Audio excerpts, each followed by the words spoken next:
Now I'm going to talk about the ISGM technique, which is basically an advanced version of the SGM technique.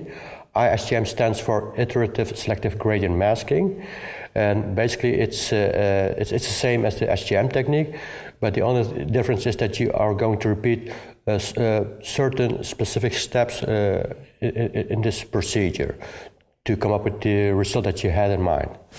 So I'm going to demonstrate this with this image. It's my shape of light image.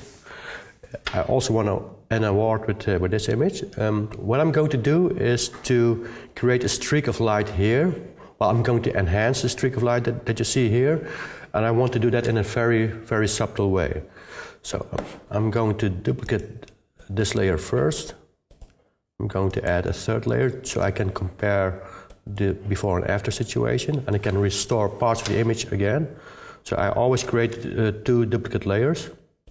I'm going to deactivate the top layer. I'm going to work with the second layer. So I'm going to add a layer mask to the second layer, like this. Now I'm going to play with the curves from the background layer. So I'll go to Image, Adjustments and Curves. Now I'm going to push the highlights a little bit by adjusting the curve like this. I'm going to move this a little bit to there so you can see it better. So suppose I want to do it like this. Click OK. Now I'm going to activate the second layer again. So now I'm going to load the selection that I've created before. That's this one. This is the selection of the building, but I'm going to invert it because I only want to select the sky and exclude the building. So this is what I've done right now. Now I'm going to add or enhance the light in this streak of light around here, but I want to do that in a very, very subtle way. So I'm going to use the gradient tool again. Now I'm going to use the refracted gradient tool, this one, the one with the small band, and I'm going to add a gradient over here. I start somewhere around here, a little bit diagonal, and I end somewhere around here. So now I've enhanced the light in this part of the image, but as you can see, it's not very subtle. It's a little bit, let's say, raw. So I'm going to deselect this again, and maybe I can add a few more highlights by even pushing the curves a little bit more, so you can see it much better. Something like this. Something like that, yeah. So what you see now is that by applying the selective gradient masking technique here, well, I almost get the desired effect, but still it's not very subtle because you see a band of light here which, well, looks a little bit artificial, and I wanted to make it look more natural. So I'm going to apply this layer mask. I'm going to merge it down. I'm going to create a duplicate layer of the layer that I just merged. So I have it here right now. I'm going to move this on top of the original layer. So this is the new layer with the effect applied, with the enhanced light. And if I deactivate this layer, then you see the original layer, well, with the original tones.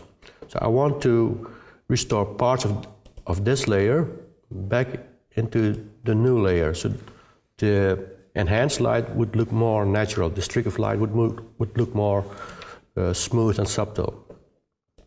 So I'm going to do that and going to add a layer, a mask, and then I'm going to select the sky again. Now I'm going to the gradient tool. I'm going to use the linear gradient tool. So now I'm going to restore parts of the original image back into this new layer by doing something like this. Stop somewhere around here. Okay, so part of the original image has been restored in this section. If you would go to the mask mode, you would see something like this. So you see here that I've very smoothly restored and in a very subtle way restored parts of the original image to this area of the picture. So I'm going back to the normal mode. So I want to do the same thing again for this side of the image. So I'm going to apply the layer mask, going to create a new layer mask, going to reselect it again, and going to do the same thing with the same gradient tool again here.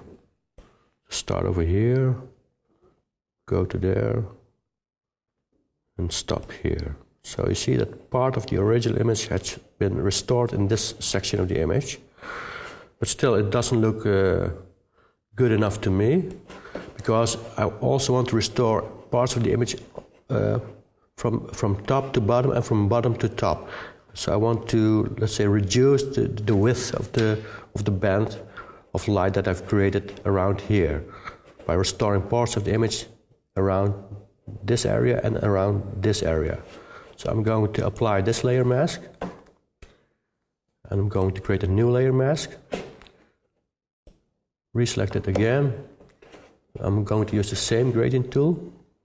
I'm going to start over here and end somewhere around there. So you see, part of the original image has been restored in this section and in this section, and the band of light does have a more natural transition from here to there. If you would look at the mask mode again, you would see something like this. So you see that it's a very smooth transition from the old image to the new image. So I'm going to repeat this action again. That's why I call it iterative selective gradient masking.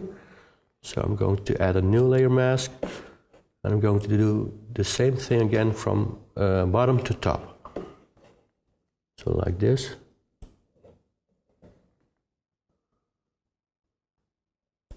Something like that, well, maybe even a little bit more. Starting here and end over there. No, it can be even more. Something like this, yeah, okay. Now it's very visible. So if you would look at the masking mode again, then you would see something like this. So part of the old image has been restored up till here. So what you see now as an end result is that this streak of light that I have enhanced, I've added more light to the streak of light, is looking far more natural and more smooth right now. So, and that's being achieved by repeating the same selective gradient masking techniques over and over again. And you can repeat that multiple times, just as long as you haven't received your actual result. You can do this, well, maybe sometimes 20, 30 times. So that's the essence of the iterative selective gradient masking technique. Now you know all my basic and advanced techniques. I can show you in my black and white workflow how I bring all these elements together in one of my images.